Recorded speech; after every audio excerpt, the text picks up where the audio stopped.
Hey, need to cancel a scheduled direct debit on Revolut? I'll guide you through the simple steps to stop that automatic payment in 2025. Step 1. Open your Revolut app.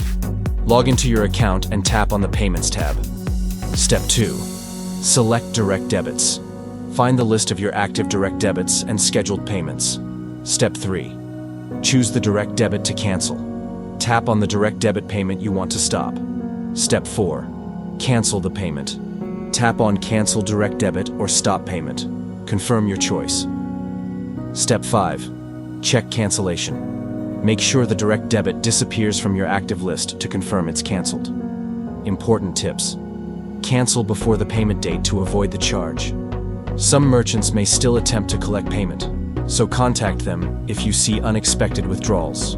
Keep an eye on your account for any unexpected debits.